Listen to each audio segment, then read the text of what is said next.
महाराष्ट्र की राजनीति में बीते रविवार राजनीति का नया अध्याय शुरू हुआ।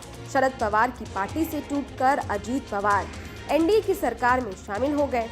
इससे मौजूदा सरकार और बीजेपी की ताकत महाराष्ट्र में तो बढ़ती हुई दिख सकती है, लेकिन अंदर खाने शिंदे खेमे में एक बेचैनी सी भी है।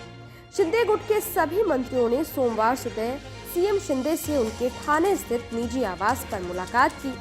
इस दौरान कैबिनेट मंत्री उदय सामंत, गुलाबराव पाटिल, शंभूराज देसाई, दादा भूसे, संदीपन भुमरे मौजूद थे।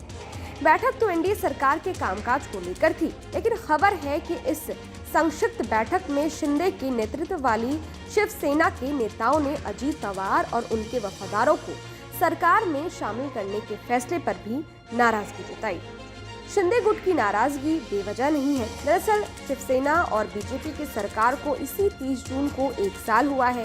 साल भर होने के बाद भी महाराष्ट्र सरकार में अभी भी 23 कैबिनेट खाली है।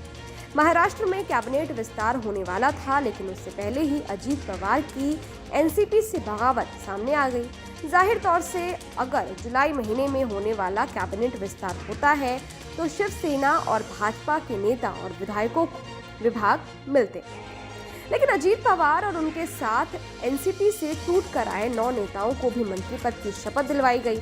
महाराष्ट्र की राजनीति में आए इस भूकंप का असर आने वाले दिनों में एनडीए में भी देखने को मिल सकता है।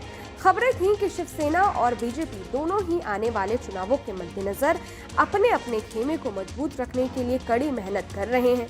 जुलाई में होने वाले कैबिनेट विस्तार की चर्चा के बीच मुख्यमंत्री एकनाथ शिंदे और उप मुख्यमंत्री देवेंद्र फडणवीस दोनों 29 जून को देर रात दिल्ली पहुंचे। सूत्रों के अनुसार दोनों ने भाजपा के शीर्ष नेता से एक साथ बैठक की, जिसमें उन्होंने चर्चा की और पोर्टफोलियो वितरण को अंतिम रूप दिया। लेकिन अजीत पवार की बगावत और एनडीए सरकार में शामिल होने से इस पूरे मामले को नया मोड़ मिल गया है। पहले से तैयार सरकार में विस्तार का प्लान तो धरा रह गया। सरकार में शामिल हुए पवार गुट को भी साधे रखने के लिए महाराष्ट्र की राजनीति में बने नए समीकरण को भी ध्यान में रखना पड़ा। ऐसे में शिंदे गुट के कई नेता आशंकित हैं कि कैबिनेट विस्तार में उन्हें कुछ हासिल होगा या नहीं।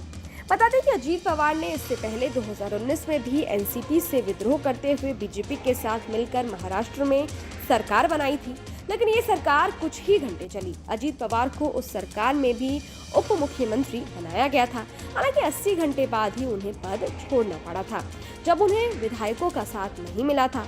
महाराष्ट्र की राजनीति में लिखा गया नया अध्याय शह और मात के खेल से आगे निकलकर समीकरण और संयोजन की तरफ बढ़ चला है, जहां पार्टियों और नेताओं में थोड़ी सी भी नाराजगी किसी और के लिए नए मौके और रास्तों का निर्माण कर सकता है। Team news nation.